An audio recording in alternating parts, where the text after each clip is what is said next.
నమస్తే అందరికీ, welcome to my channel. ఎలాంటి స్త్రీలకు పుత్ర సంతానం కలుగుతుంది? ప్రాచీనం నుంచి నేటి వరకు పుత్రప్రాప్తి అంటే కుటుంబానికి ఒక గొప్ప ఆశీర్వాదంగా భావించడం మన భారతీయ సంప్రదాయం. ప్రాచీన గ్రంథాలు, పురాణాలు, శాస్త్రాలు, ఆగమాలు, జ్యోతిష్యం అన్నీ కలిపి చూస్తే పుత్రప్రాప్తి అనే భాగ్యం కొన్ని ప్రత్యేక గుణాలు, ధర్మాచరణ, కుటుంబ పరిరక్షణ, మనసు శుద్ధి, దేవతా భక్తి, వ్రతనిష్టలతో ఉన్న స్త్రీలకు సహజంగానే లభిస్తుంది అని వివరించాయి.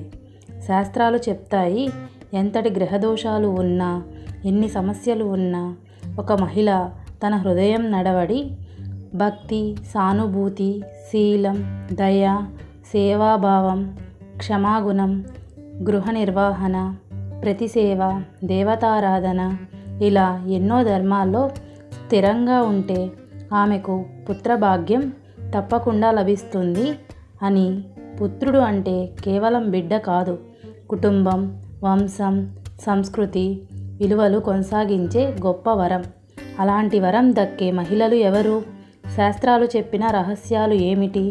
వీటిని సమగ్రంగా ప్రతి పాయింట్ను వివరంగా, నెమ్మదిగా, ఆచారాలతో, కథలతో, పురాణ ఉదాహరణలతో, జ్యోతిష్య సూచనలతో ఇలా ఒకే విధంగా తెలుసుకుందాం.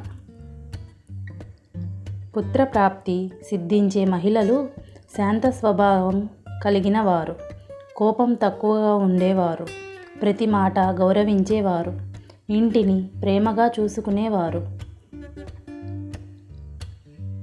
అక్క పక్క వాళ్లకు అండగా నిలబడేవారు, అర్ధరాత్రి పడింది కానీ ఉదయం లేచింది కానీ కుటుంబ సభ్యుల కోసం ప్రాణంగా చూసుకునేవారు, ఉదయం సుబ్రహ్మణ్యేశ్వర స్వామికి దీపం పెట్టేవారు, గోవు సేవ చేస్తే పుత్రప్రాప్తి మరింత బలంగా వస్తుందని శాస్త్రాలు చెప్తాయి.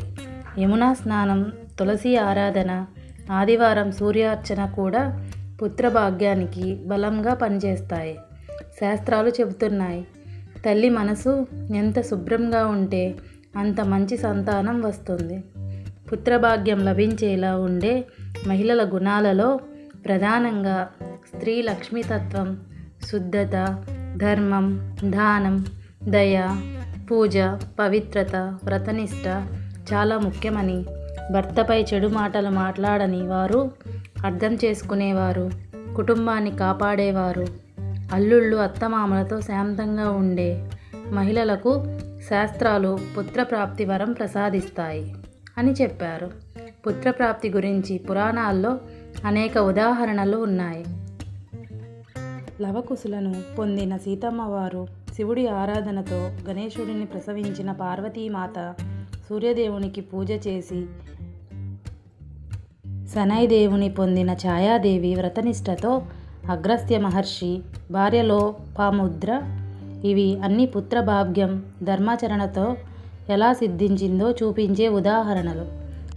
అలాగే జ్యోతిష్యంలో చెప్తారు, 5వ భావం బలంగా ఉండటం, గురుగ్రహం అనుకూలంగా ఉండడం, చంద్రుడు శుభస్థానంలో ఉండడం, శుక్రుడు బలంగా ఉండడం, పునర్వసు, పుష్యమి, హస్త, అశ్విని, రోహిణి నక్షత్రాలలో జన్మించిన మహిళలకు పుత్రభాగ్యం సులభంగా ఉంటుంది అని. కానీ గ్రహాలు మాత్రమే నిర్ణాయకాలు కాదు. మనసు, జీవన విధానం, పూజలు, సేవలు కూడా ప్రభావం చూపుతాయి.